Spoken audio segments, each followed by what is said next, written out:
Personal life দিয়ে attack করা হচ্ছে। তার আসলে তার আসলে পোশাক আশাক নিয়ে কথা বলা হচ্ছে। আমরা তো আসলে অনেক উন্নত দেশে বসবাস করি বলে দাবি করছি, কিন্তু আমাদের উন্নত চিন্তা ভাবনার জায়গাটা আসলে সেভাবে প্রসারিত না। রাকসু যেহেতু আপনি বললেন দীর্ঘ ৩৫ বছর পর হতে চলেছে, তো সেক্ষেত্রে আমার প্রত্যাশার জায়গাটা আসলে অনেক বেশি, এবং এটা হওয়া খুবই স্বাভাবিক। যেহেতু এত বছর পর একটা একটা নির্বাচন অনুষ্ঠিত হতে যাচ্ছে, এবং এই যে একজন শিক্ষার্থী হিসেবে আমি আসলে নিজেকে খুবই সৌভাগ্যবান মনে করছি, যে আমি এই বছরটাতে ক্যাম্পাসে অবস্থান করছি এবং সার্বিক দিক দেখছি, শুনছি। আমার বেশ ভালো লাগছে, এবং শুধু আমি না, আমি বলবো আমাদের আমাদের যে শিক্ষার্থীরা রয়েছে ক্যাম্পাসে, তারাও এই রাকসু নিয়ে বেশ উদ্দীপনা প্রকাশ করছে তাদের। আসলে যারা মনোনয়ন তুলেছে বা তুলেনি, বা যারা আসলে নির্বাচনকে ঘিরে কাজ করছে, বা প্রশাসন বলবো, সবকিছু মিলিয়ে একটা অন্যরকম পরিবেশ বিরাজ করছে ক্যাম্পাসে।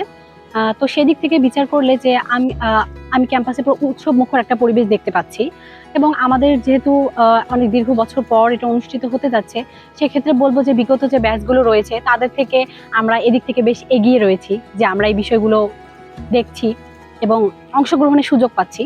সব থেকে বড় কথা হচ্ছে এটা। এবং একটা জিনিস আমার কাছে বেশ বলবো যে এত কিছু প্রত্যাশার মধ্যেও হতাশাজনক লেগেছে, সেটা হচ্ছে একজন নারী হিসেবে নারীদের যে অংশগ্রহণের ব্যাপারটা। এক্ষেত্রে আমি দেখেছি, আমি নিজেও একজন নারী হিসেবে বেশ কয়েকবার অংশগ্রহণ করতে চেয়েও আমি অংশগ্রহণ করতে পিছিয়ে দাঁড়িয়েছি। কারণ আমি যা পূর্ব ইতিহাস শুনেছি বা দেখে এসেছি, আসলে তার সাথে আমি মনে করি যে আমি মানসিকভাবে প্রস্তুত না। সেই জায়গা থেকে আমার মনে হয়েছে যে ক্যাম্পাসে আমার মতো এরকম অসংখ্য নারী রয়েছে যারা আসলে এখানে অংশগ্রহণ করতে চেয়েও শতবার ভেবেছে। সেই জায়গা থেকে আমার মনে হয়েছে এত কিছুর মাঝেও একজন নারী হিসেবে এদিক থেকে আমি বেশ পিছিয়ে, এবং আমি যে অংশগ্রহণ করতে চেয়েও ফিরে এসেছি, এটা আমার কাছে বেশ দুঃখজনক লেগেছে।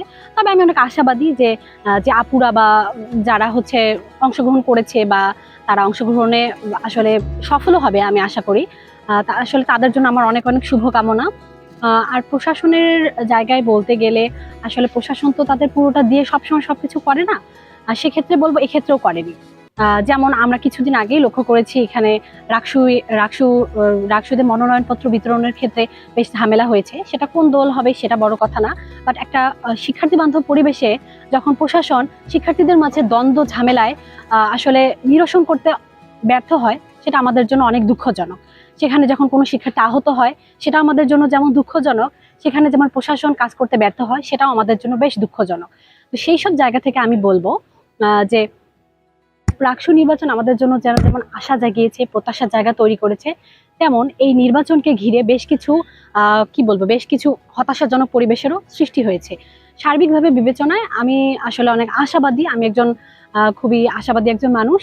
আমি সেই সেই দৃষ্টিকোণ থেকে একজন শিক্ষার্থী হিসেবে নির্বাচনকে ঘিরে আমার প্রত্যাশার জায়গাটা আসলে বেশ বিস্তৃত। আমি হলে দেখেছি যে যারা যারা বিগত দিনগুলোতে বিভিন্ন দলের সাথে যুক্ত, তারা আসলে স্বতন্ত্রের ছদ্মবেশ নিয়ে এসে আমাদের সামনে দাঁড়াচ্ছে, এবং তারা বলছে যে তারা স্বতন্ত্র।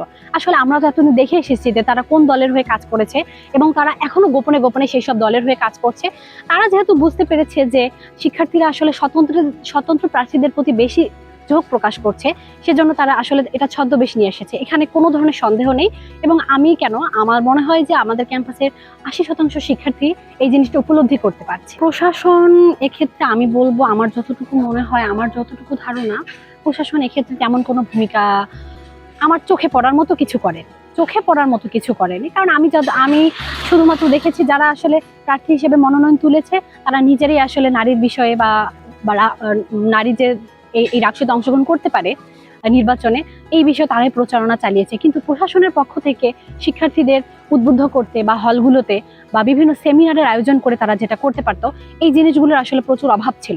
এটা আসলে খুবই দুঃখজনক একটা ব্যাপার যে এই সময়ে এসে আমাকে এরকম একটা প্রশ্নের উত্তর দিতে হচ্ছে, যেখানে আমরা অনেকটা এগিয়ে গেছি, এবং আমরা সেটা প্রকাশও করি, নির্দ্বিধায় বলে বেড়াই যে আমরা অনেকটা এগিয়ে গেছি, নারী হিসেবে আমি অমুক জায়গায় পৌঁছে গেছি। কিন্তু না, আমরা যখন আমাদের বিশ্ববিদ্যালয়ের বিভিন্ন পরিবারের আসলে কমেন্ট সেকশন চেক করি, যখন একজন নারী মনোনয়ন তোলে, তাকে নিয়ে যখন এত বাজে বাজে কটূক্তি করা হয়, সে হতে পারে বিভিন্ন দলের, আমার কথা বলতে গেলে যে সে হতে পারে বিভিন্ন দলের বিভিন্ন মতের, সে প্রথমে একজন নারী, সে প্রথমে একজন মানুষ, নারীও না, তার আগে সে একজন সাধারণ মানুষ, সাধারণ শিক্ষার্থী। সেই হিসেবে তাকে যে মর্যাদাটা দেওয়ার কথা সেটা আসলে সে পায় না। সেটা আমাদের সাধারণ শিক্ষার্থী দ্বারা সে বুলিং হয়, শিক্ষক দ্বারা বুলিং হয়, সে প্রশাসন দ্বারা বুলিং হয়, সে বাইরের মানুষ দ্বারা বুলিং হয়, সে আসলে পুরো দেশ দ্বারা বুলিং হয়। এই জন্য আসলে নারীরা আসতে চায় না, কারণ নারীরা জানে তারা যখন একটা মনোনয়ন তুলবে, বাদবাকি ছেলেরা যখন তোলে বা অন্য শিক্ষার্থীরা যখন তোলে, তখন কিন্তু তাদেরকে যেভাবে অ্যাপ্রিসিয়েট করা হয়, তাকে উদ্বুদ্ধ করা হয়, নারীদের ক্ষেত্রে তা হয় না।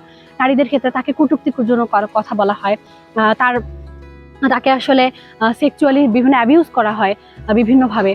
এগুলো আসলে খুবই দুঃখজনক। যেমন আমি যদি বলি, আমরা যখন কিছুদিন আগে একটা আসলে উদাহরণ দিয়ে বলি, কিছুদিন আগে একটা ঘটনা ঘটেছে। সেটা হচ্ছে বাম দলের একজন নেত্রী, আমি দেখেছি ভিডিওটা। তিনি আসলে মনোনয়ন তুলতে গিয়েছেন বা এরকম কিছু একটা হবে, আমি সঠিকভাবে বলতে পারছি না। আসলে তাকে কমেন্ট বক্সে যা ইচ্ছা তাই বলে গালিগালাজ করা হচ্ছে। আসলে এটা কেন? সে কি নারী সেজন্য?